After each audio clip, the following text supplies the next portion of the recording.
Zalimler için yaşasın cehennem.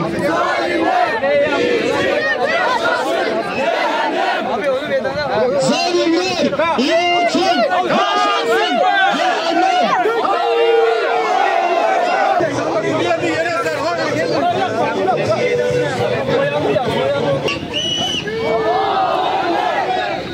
Hamas'a selam, direnişe devam. Hamas'a selam, direnişe devam. Hamas'a selam, direnişe devam.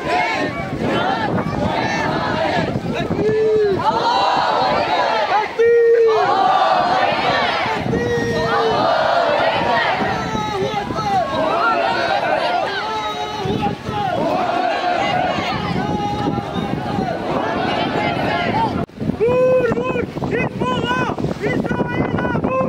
Vur vur, Hizbullah, İsrail'e vur. Hamas, Hizbullah, Hizbullah,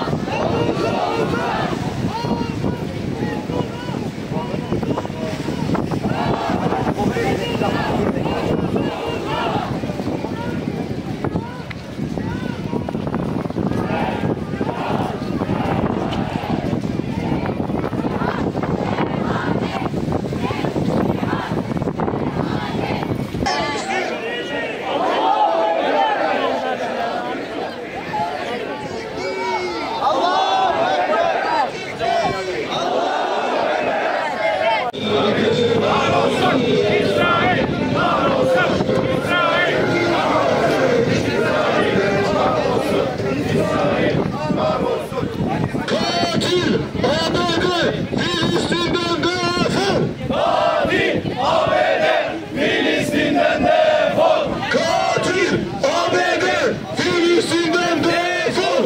Dünya devletlerinin soykırım karşısındaki sessizliğini unutmayacağız. Çocukların, kadınların katledilmesini unutmayacağız. Kardeşlerim, bir avuç terörist İslam coğrafyasının tam merkezinde, tam kalbinde Müslüman soykırımı yaparken görmezden gelene, duymazdan gelenleri, sessiz ve tepkisiz kalanları da unutmayacağız. Başta Amerika ve İngiltere olmak üzere tüm dünya ülkelerine sesleniyoruz. İsrail'in bu soykırımına siz de ortak oldunuz. Hastaneler vurulurken suçsunuz. Kadınlar öldürülürken suçsunuz. Çocuklar öldürülürken suçsunuz. Yardım konvoyları vurulurken suçsunuz. Gazeteciler, doktorlar öldürülürken suçsunuz. Hamas terörist diyerek gerçek terörist olan İsrail'i saklamaya çalışsınız.